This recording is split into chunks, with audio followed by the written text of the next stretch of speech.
السلام علیکم۔ قرآن میں ایک ایسا گناہ بھی ذکر ہوا ہے جو شراب اور جوا سے بھی زیادہ بار آیا ہے۔ آپ نے شاید آج بھی وہ گناہ کیا ہو اور آپ کو احساس بھی نہیں ہو۔ یہ گناہ محسوس نہیں ہوتا، یہ تو وجدان لگتا ہے، جیسے عقل مندی ہو، جیسے اپنے آپ کو محفوظ رکھنا ہو۔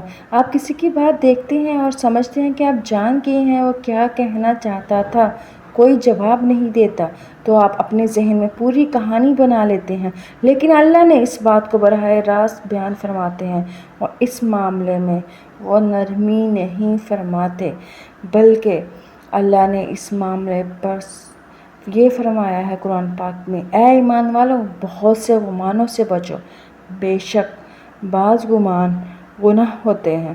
غور کریں، اللہ تعالیٰ نے یہ نہیں فرمایا کہ ہر گمان گناہ ہوتا ہے، بلکہ فرمایا ہے کہ بعض گمان گناہ ہیں۔ اس کا مطلب یہ ہے کہ آپ کو اتنی احتیاط کرنی ہوگی کہ آپ فرق پہچان سکیں کہ یہ کون سا گناہ ہے۔ ذرا غور کریں کہ یہ حقیقی زندگی میں کیسے ہوتا ہے۔ آپ کسی کے بارے میں یہ گمان کر لیتے ہیں کہ اس کا مطلب برا تھا، یہی گمان ہے، پھر آپ ثبوت تلاش کرنا شروع کرتے ہیں، اس کی باتوں کو کھنگالتے ہیں، لوگوں سے پوچھتے ہیں، ہر لفظ میں مطلب نکالتے ہیں، یہی ٹوہ لگانا ہے، اور جب آپ اپنے گمان کو یقین سمجھ لیتے ہیں تو کسی اور کو بتاتے ہیں، یہی غیبت ہے۔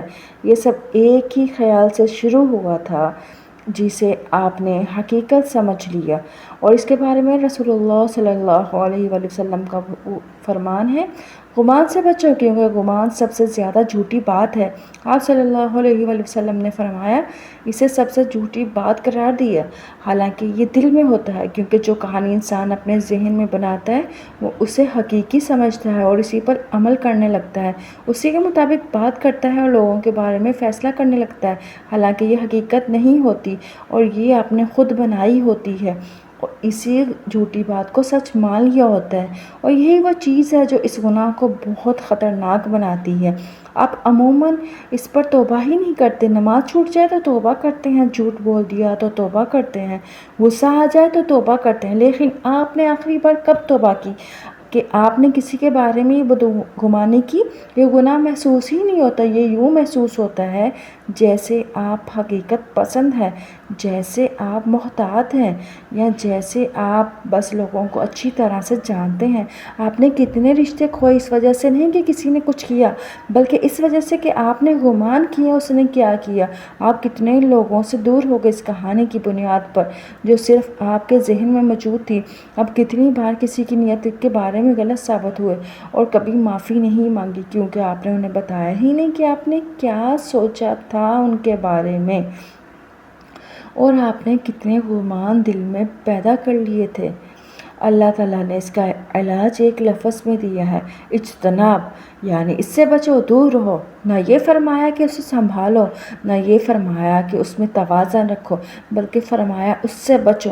جب اگلی بار آپ کا ذہن کسی کے بارے میں کہانی بنانا شروع کرے تو رک جائیں، اپنے آپ سے پوچھیں، کیا میں واقعی جانتا ہوں یا میں نے خود یہ بات بنا لی؟ لوگوں کو وہ عذر دیں جو آپ چاہتے ہیں کہ اللہ آپ کو دے، اور آپ ان سب باتوں سے بچنے کی کوشش کریں۔ کسی ایک شخص کے بارے میں سوچیں جس کے بارے میں شاید آپ نے غلط گمان کیا ہو، اس پیغام کو آگے بڑھانے سے پہلے ان کے لیے دعا کریں، یہی ہماری واپسی کا پہلا قدم ہے۔ چلیں آئیں، آج سے ہم اس بات پر عمل کرتے ہیں کہ ہم کسی کے بارے میں برا گمان دل میں نہیں لائیں گے، اس کے بارے میں غلط کہانی نہیں بنائیں گے، کیونکہ یہی تو ہمارے پیارے اللہ کا اور ہمارے نبی کا حکم ہے۔ چلیں، اللہ حافظ، دعاؤں میں یاد رکھیے۔